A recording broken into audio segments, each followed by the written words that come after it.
4 number যেই কারণে জাহান্নামী হবে, 4 নাম্বার কারণটা হলো প্রত্যেকে বলবে আমরা কিয়ামতকে অস্বীকার করেছিলাম, কিয়ামতকে অস্বীকার করেছিলাম, এরকম ভাবে কিয়ামত হবে অস্বীকার করেছিলাম। এখানের মধ্যে 2টা গ্রুপ হবে।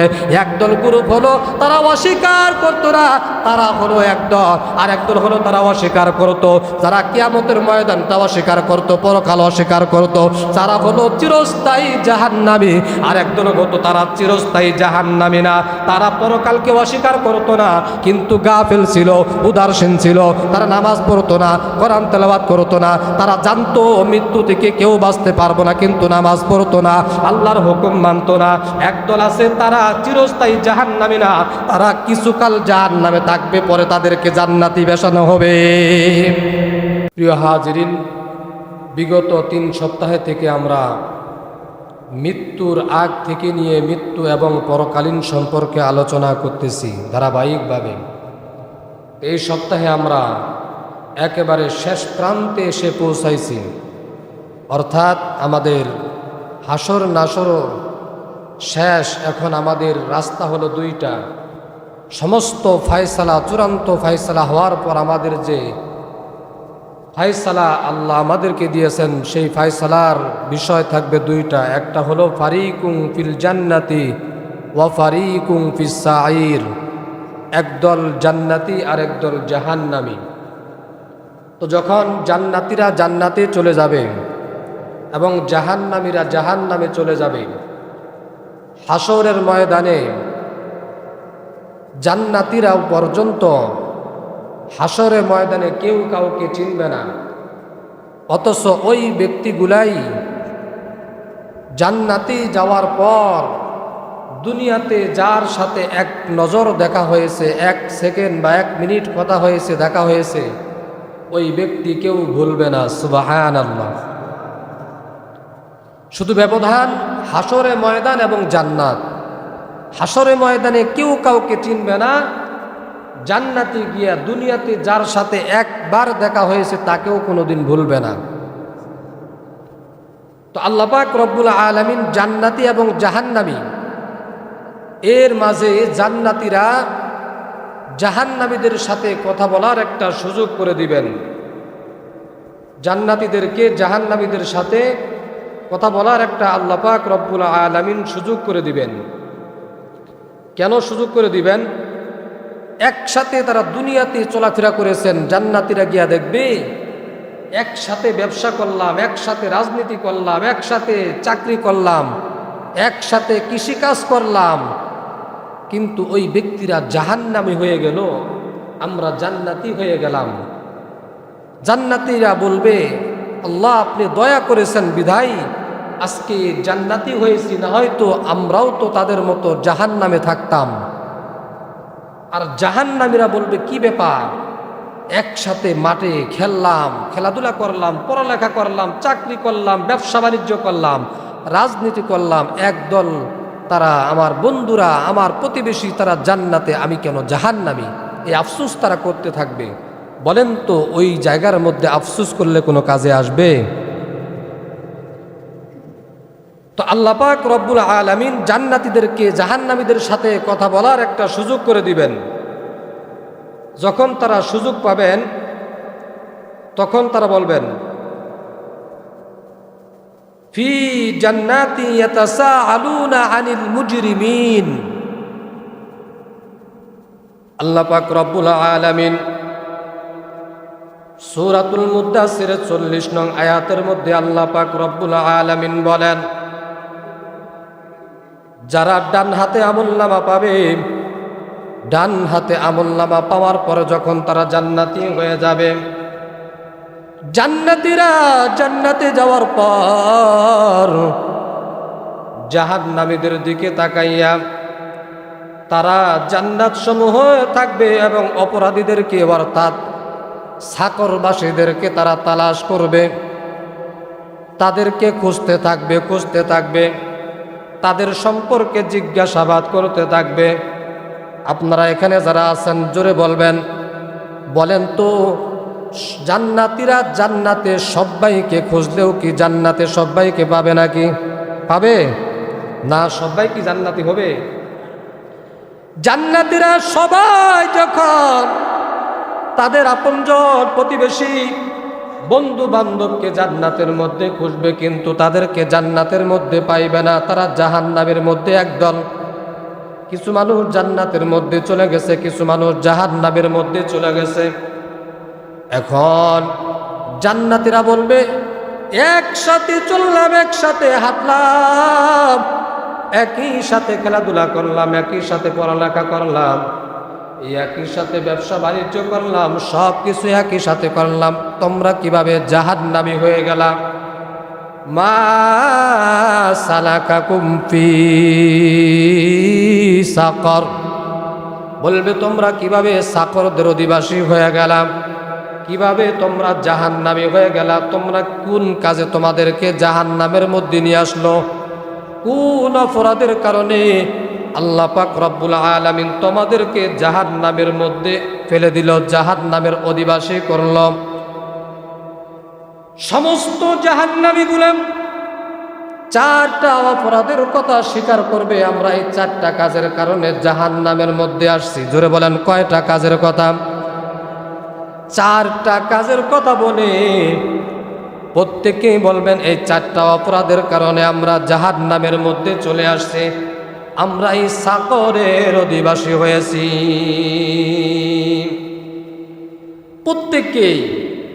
প্রত্যেকটা জাহান্নামী জান্নাতীদেরকে বলবে যে আমরা চারটা বিষয়ের কারণে আমরা জাহান্নামী হয়েছি।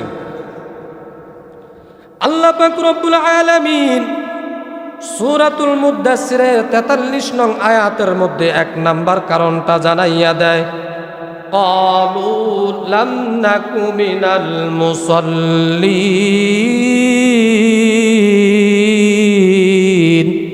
আল্লাহু আকবার।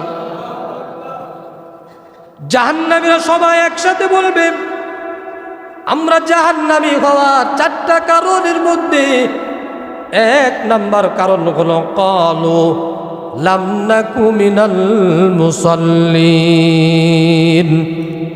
অর্থাৎ আমরা দুনিয়াতে মুসল্লি ছিলাম না, নামাজি ছিলাম না। কি ছিলাম না? মুসল্লি ছিলাম না। মুসল্লি কাকে বলে?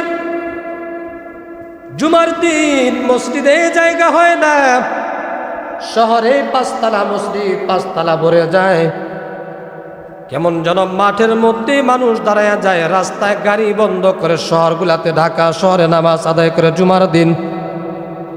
একই মসজিদে আসরে নামাজ হয় জুমার দিন, তখন মুসল্লি হয় 2 কাতার 3 কাতার, ঠিক কিনা? তাহলে মুসল্লি কারা? শুধু জুমা নামাজ আদায় করলে প্রকৃত মুসল্লি হওয়া যায় না। মুসল্লি তো তারা বলে শত ব্যস্ততার মাঝেও 5 বেলার নামাজ তার মিস হয় না। সুবহানাল্লাহ। এরা হলো মুসল্লি। শুধু জুমার নামাজ পড়লাম, ঈদের নামাজ পড়লাম, জানাজা নামাজ আদায় করলাম, আনুষ্ঠানিক চাপের কারণে নামাজ পড়লাম, মনে হয় মুসল্লি না। এরা মুসল্লি না। মুসল্লি তো তারা যারা শত ব্যস্ততার মাঝেও 5 বেলার নামাজ মিস করে না, তারা হলো মুসল্লি। জোরে বলা যাবে না সুবহানাল্লাহ? 5 বেলার নামাজ আদায় করলে অনেক পুরস্কার, অনেক পুরস্কার। আল্লাহ নবী হাদিসের মধ্যে বলেন, বলে হাসরের ময়দানে যখন কেউ কাউকে চিনবে না, ভয়াবহ অবস্থা হয়ে যাবে, আযাবের অবস্থা হয়ে যাবে। ওই অবস্থার মধ্যে 5 শ্রেণী 7 শ্রেণী লোকদেরকে আল্লাহর আরশ আজিমের ছায়ার তলে রাখবে। যখন সবাই ছটফট করতে থাকবে গরমের উত্তপ্ত কারণে, হাসরের ময়দানটা তামা হয়ে যাবে, আগুন, এত পরিমাণ সূর্যের তাপ। বৈজ্ঞানিকগণ বলেন বর্তমানে সূর্যটা জমিন থেকে 9,30,00,000 মাইল উপর থেকে তাপ ছেড়ে দেয়। সূর্যের 12টা মুখ রয়েছে, কিন্তু 12টার মুখ থেকে তাপ ছাড়া হয় না, একটা মুখ দিয়ে তাপ ছাড়া হয়, তারপরেও উল্টা পাশ দিয়া। তারপরেও দেখেন না গরমের কারণে কারেন্ট চলে গেলে মসজিদে নামাজ পড়তেও বিরক্ত বোধ মনে হয়, ঠিক না? চিন্তা করেন, এখন বর্তমানে সূর্যের 12টা মুখ থেকে একটা মুখ ছাড়া তারপর উল্টা পাশ দিয়া, তারপরেও 9,30,00,000 মাইল উপর থেকে তাপ ছাড়তেছে। হাদিসের মধ্যে আসছে কিয়ামতের ময়দানে সূর্যটা 9,30,00,000 মাইল উপরে থাকবে না। কোন কোন হাদিসের মধ্যে আসছে আধা হাত মাথার উপর চলে আসবে সূর্যটা। ওই দিন কিন্তু একটা মুখের উল্টা পাশ দিয়ে সূর্য তাপ ছাড়া হবে না, বরং 12টা মুখ দিয়ে তাপ ছাড়া হবে। আর আল্লাহ বলবে সমস্ত তাপ তুমি সর্বোচ্চ ছেড়ে দাও। কি অবস্থা হবে ওই হাসরের ময়দানে, কঠিন অবস্থা। আল্লাহর নবী বলেন ওই ভয়াবহ অবস্থার মধ্যে 7 শ্রেণীর লোকদেরকে আরশে আজিমের ছায়ার তলে ছায়াতীত করবেন, ছায়ার মধ্যে রাখবেন। তার মধ্যে 1 শ্রেণীর লোক হলো যাদের অন্তরটা থাকে সর্বদা মসজিদের দিকে। সুবহানাল্লাহ। অর্থাৎ যে ব্যক্তিরা ফজরের নামাজ আদায় করে মসজিদ থেকে বের হয়, মসজিদ থেকে বের হয়, কিন্তু তার মনের মধ্যে তামান্না কখন জানি আজান দেয় জোহরের নামাজ পড়ার জন্য আসতে হবে, এই তামান্না থাকবে। কেমন যেন তার অন্তরটা মসজিদের দিকে আছে। একটু উদাহরণ দিলে বুঝবেন। মনে করেন আপনার একজন বন্ধু বা আপনার ভাই সৌদি আরবে আছে, হঠাৎ কয়েকদিন আগে গেল, বন্ধু ফোন দিছে, ভাই এরে বন্ধু দোস্ত 1 সপ্তাহ হলো সৌদি আরব চলে গেলা, কি অবস্থা, কেমন লাগে? বলে দোস্ত আমি সৌদি আরব আছি ঠিকই, কিন্তু আমার মনটা মরিশপুরের দিকে, ঠিক না? এরকম বলে কিনা? সন্তানও বলে বাবা সৌদি আরব আসছে ঠিকই, কিন্তু আমার দিলটা তো সবসময় পরিবারের কাছে। তো যারা 5 ওয়াক্ত নামাজে মুত্তাকিন, তারা যদিও ফজরের নামাজ আদায় করে মসজিদ থেকে বের হয়, কিন্তু তাদের অন্তরটা মসজিদের দিকে। কখন আজান দিবে দ্রুত গোসল করে ওযু বানাইয়া নামাজের দিকে আসবো, এরাই হলো প্রকৃত মুসল্লি। আল্লাহ পাক রব্বুল আলামিন বলেন ওই জাহান্নামীরা জাহান্নামে যাওয়ার পর 4টা অপরাধের কথা বলবেন। এই 4টা অপরাধের কারণে জাহান্নামী তারা হয়েছে। 1 নাম্বার অপরাধ হলো ক্বালু লাম নাকু মিনাল মুসাল্লিন। প্রত্যেকেই বলবে আমরা মুসল্লি ছিলাম না। বুঝে আসছে? তাহলে আজকে আমরা জাহান্নামে যাব নামাজ না পড়ার কারণে। অথচ যদি আপনি সিএনজিওয়ালাকে ডাক দিয়ে বলেন ভাই নামাজে আসেন না কেন, বলে সিএনজি চালাই তো সময় পাই না। বাসের ড্রাইভারকে ডাক দিয়ে যদি বলা হয় ও ভাই 5 বেলার নামাজটা পড়ো না কেন, বাসের ড্রাইভার বলবে গাড়ি চালাই তো সময় পাই না, কখন নামাজ পড়ব। কৃষি ভাইকে যদি ডাক দিয়ে বলা হয় ভাই আজানটা হয়ে গেছে নামাজে কেন আসলা না, বলে ক্ষেতের ধান কাটাই তো শেষ হলে না, নামাজে কখন যাব। অর্থাৎ আমি যেই জিনিসটা বুঝাইতে চাইতেছি, প্রত্যেকটা বেনামাজি তাদের যদি আপনি অন্তরের মধ্যে হাত দেন, যদি আপনি তাদের ভিতরে কথাটা জানতে চান নামাজ পড়ে না কেন, সবাই এক বাক্যে একসাথে বলে দিবে নামাজে আসতে পারি না কারণ দুনিয়া উপার্জন রিজিক অন্বেষণ করার ব্যস্ত হয়ে পড়ে যায়, এই জন্য নামাজ পড়ার সময় পাই না। জোরে বলেন ঠিক কিনা? অথচ বুঝে থাকলে বলবেন যেই মানুষগুলা কাজের দোহাই দিয়ে নামাজে আসে না, নামাজে আসে না, কাজের দোহাই দিয়া চাকরির অফিসের দোহাই দেয়, গাড়ি চালানোর দোহাই দেয়, কৃষি কাজের দোহাই দেয়, বলে চাকরির দোহাই দেয়, প্রবাসের দোহাই দেয়, নামাজ পড়ে না। অথচ আল্লাহ পাক রব্বুল আলামিন বলেন এ বান্দা তোমরা নামাজি হয়ে যাও, আমি আল্লাহ তোমাদেরকে রিজিকের ব্যবস্থা করে দিব। সুবহানাল্লাহ। এটা আমার কথা, জোরে বলেন আমার কথা। আল্লাহ পাক রব্বুল আলামিন সুন্দর করে জানায়া দেন। সূরাতুত তাহার 132 নং আয়াতের মধ্যে আল্লাহ বলেন, ওয়া'মুর আহলাকা বিস-সালাতি ওয়াসতাবির আলাইহা লা নাসআলুকা রিজকান নাহনু নারযুকুক। আল্লাহ পাক রব্বুল আলামিন বলেন, আর তোমরা পরিবারকে নামাজের নির্দেশ দাও এবং এতে ধৈর্য ধারণ করো। আমরা তোমার কাছে, অর্থাৎ আল্লাহ বলতেছে, আমি তোমার কাছে কোনো রিজিক চাই না, বরং আমি তোমাদেরকে রিজিক দেই।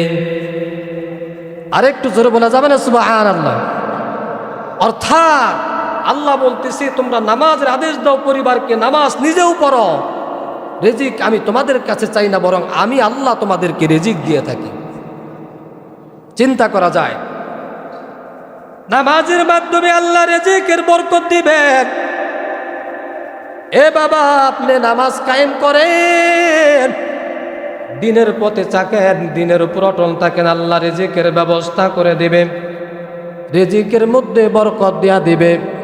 বরকত দুই ধরনের হয়, একটা বস্তুর উপরে, আর একটা হলো দুই ধরনের বস্তুর, দুই ধরনের বরকত হয়ে থাকে।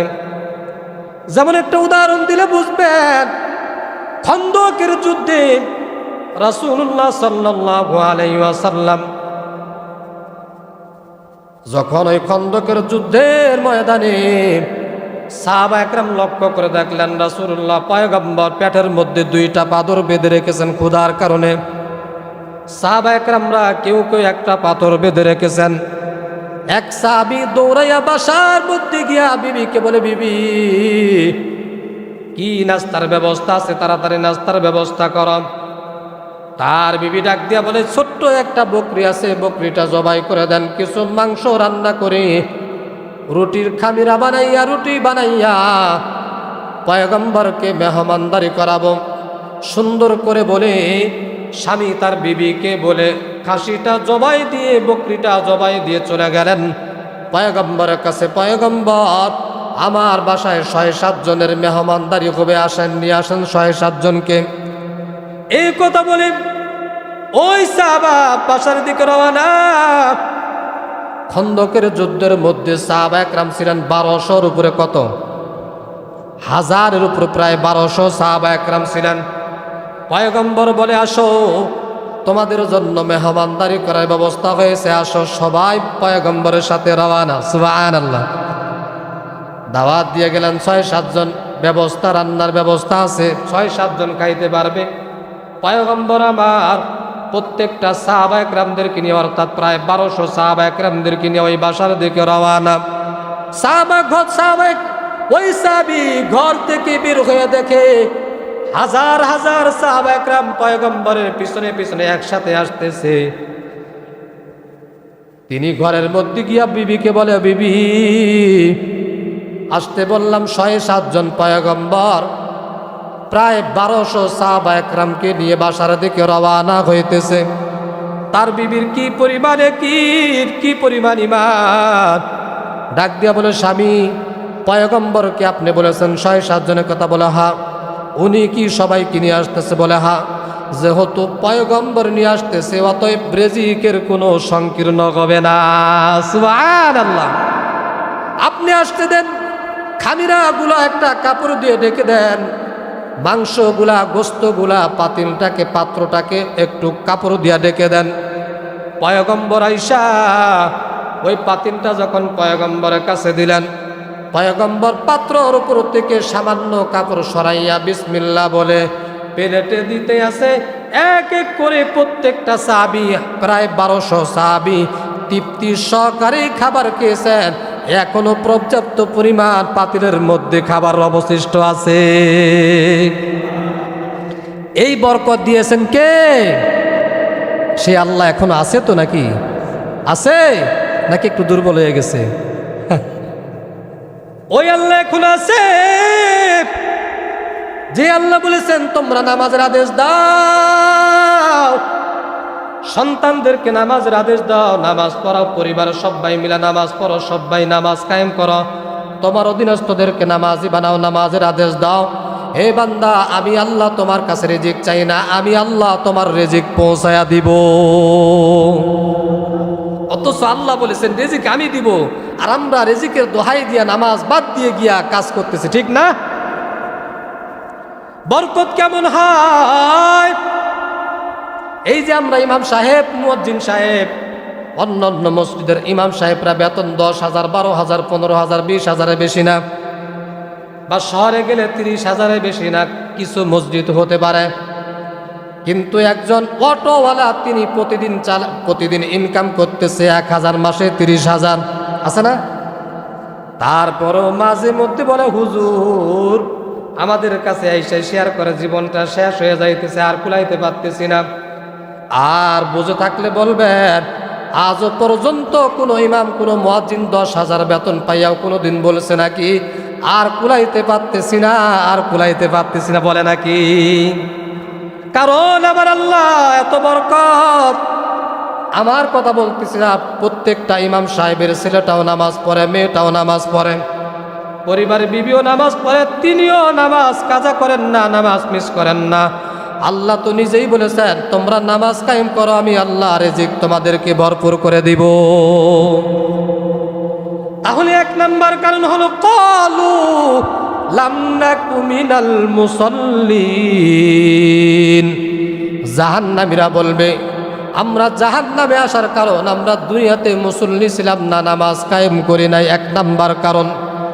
2 নাম্বার কারণ তারা বলবে ওয়ালাম নাকু নুতঈমুল মিসকিন। আল্লাহু আকবার। 2 নাম্বার কারণ বলবে আল্লাহ পাক রব্বুল আলামিন বলেন, জাহান্নামীরা বলবে আমরা অভাবীদেরকে, মিসকিনদেরকে খানা খাওয়াই নাই। কি খাওয়াই নাই? মিসকিনদেরকে, অসহায়দেরকে, দরিদ্রদেরকে খানা খাওয়াই নাই।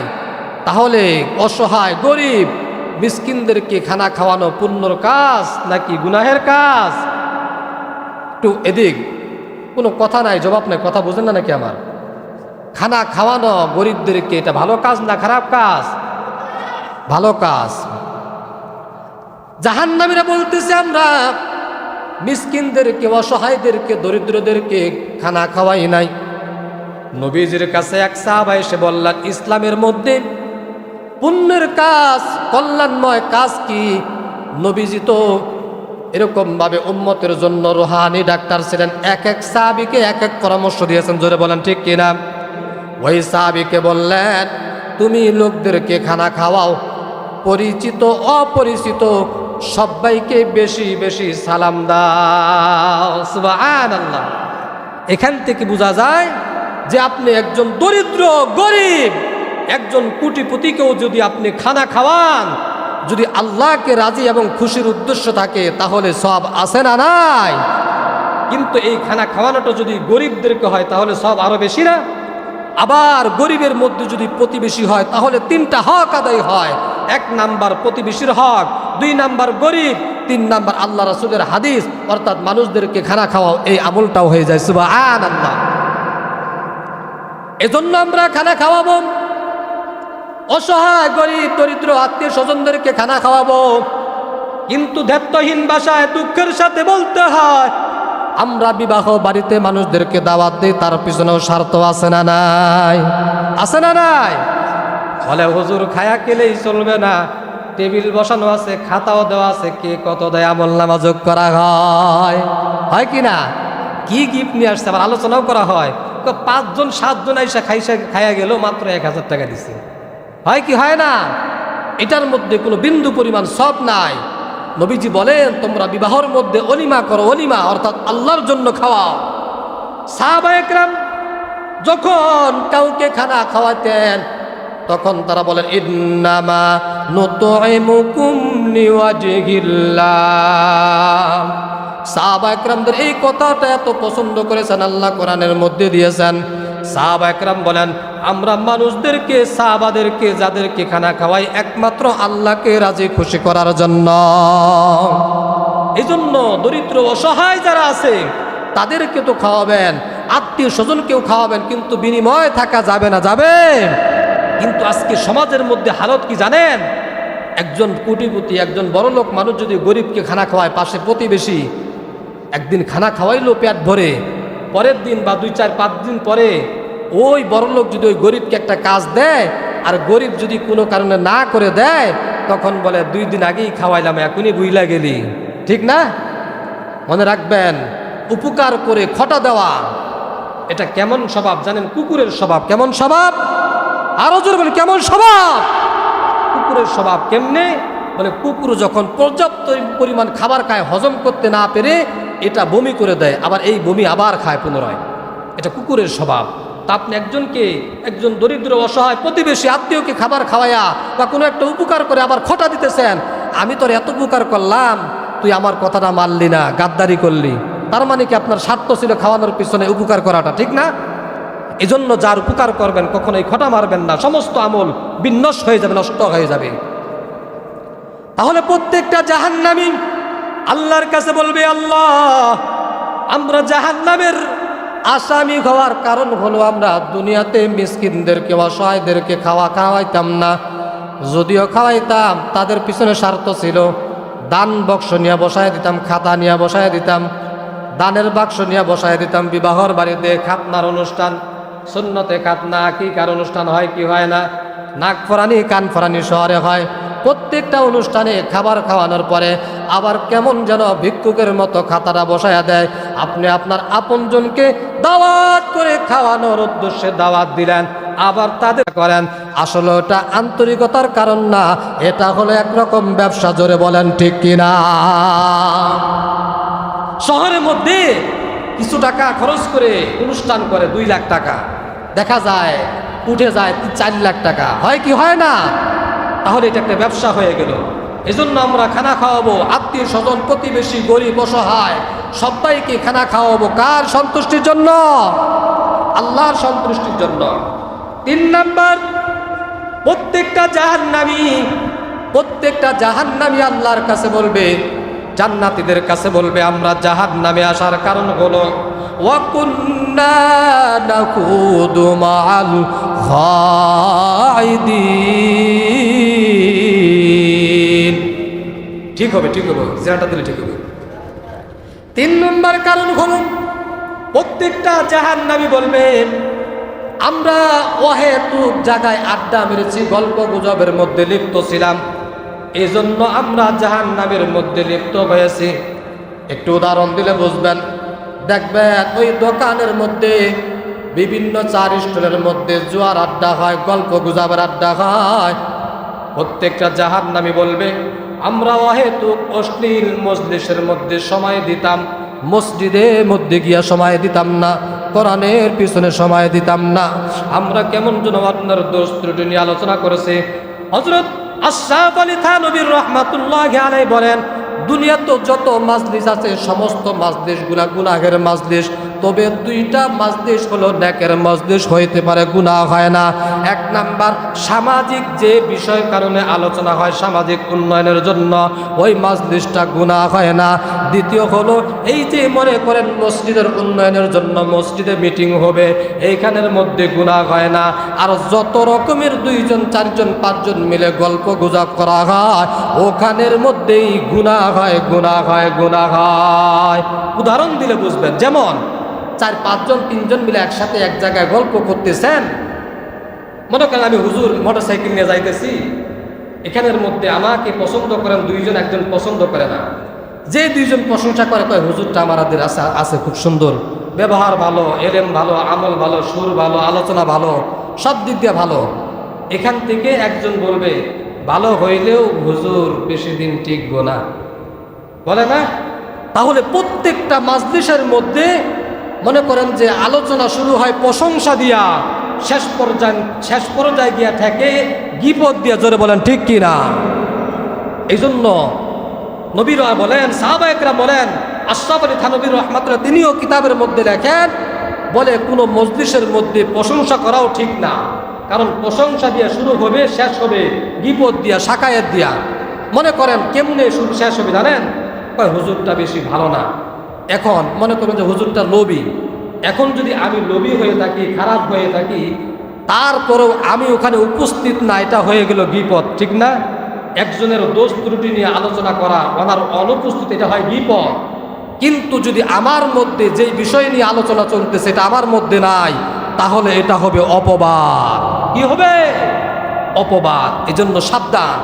প্রত্যেকটা জাহান্নামী আল্লাহ পাক রব্বুল আলামিনের কাছে বলবেন ওয়া কুন্না নাখুদু মাআল খাইদিন।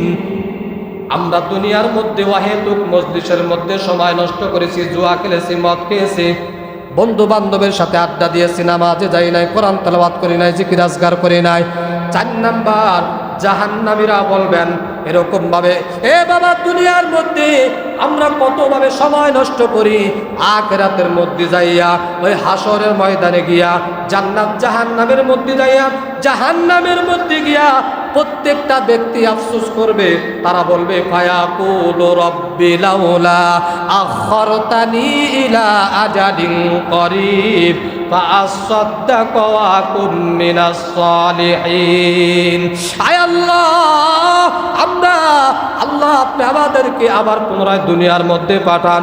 আমরা তো দুনিয়ার মধ্যে বুঝি নাই, কত সময় নষ্ট করেছে, নামাজের মধ্যে যাই নাই, কোরআন তেলাওয়াত করি নাই, জিকির আজকার করি নাই। আল্লাহ আপনি আমাদেরকে পুনরায় আবার দুনিয়ার মধ্যে পাঠান। আপনি যদি আমাদেরকে দুনিয়ার মধ্যে পাঠান, বিন্দু পরিমাণ গুনাহ করব না, সময় নষ্ট করব না। কিন্তু বলেন তো, যত আফসোস করুক না কেন, আবার কি দুনিয়া কাউকে পাঠানো হবে নাকি? এজন্য আমরা দুনিয়ার মধ্যে সময় নষ্ট করি। আল্লাহর পয়গম্বর বলেন মানুষের হায়াতের মধ্যে সবচাইতে বড় নিয়ামত হলো হায়াতের জিন্দেগিটা। এজন্য এই জিন্দেগিটার ব্যাপারে সবাই কিয়ামতের ময়দানে গিয়ে আফসোস করতে থাকবে। 4 নাম্বার বলেন ওই ব্যক্তিরা জাহান্নামের মধ্যে গিয়া তারা বলবে আমরা এই গুণের কারণে আমরা জাহান্নামী হয়েছে। বলে তারা বলবে এরকম ভাবে তারা বলবে ওয়া কুন্না নাখুদু মাআল খাইদিন ওয়া কুন্না নাখুদু মাআল খাইদিন ওয়া কুন্না নুকাযযিবু বিয়াউমিদ্দিন। 4 নাম্বার যেই কারণে জাহান্নামী হবে, 4 নাম্বার কারণটা হলো প্রত্যেকে বলবে আমরা কিয়ামতকে অস্বীকার করেছিলাম, কিয়ামতকে অস্বীকার করেছিলাম, এরকম ভাবে কিয়ামত হবে অস্বীকার করেছিলাম। এখানের মধ্যে 2টা গ্রুপ হবে।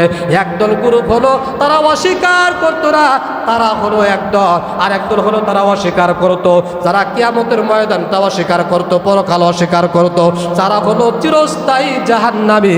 আর একদল হতো তারা চিরস্থায়ী জাহান্নামী না, তারা পরকালকে অস্বীকার করতো না, কিন্তু গাফেল ছিল, উদাসীন ছিল, তারা নামাজ পড়তো না, কোরআন তেলাওয়াত করতো না, তারা জানতো মৃত্যু থেকে কেউ বাঁচতে পারবো না, কিন্তু নামাজ পড়তো না, আল্লাহর হুকুম মানতো না। একদল আছে তারা চিরস্থায়ী জাহান্নামী না, তারা কিছুকাল জাহান্নামে থাকবে, পরে তাদেরকে জান্নাতি বেশানো হবে।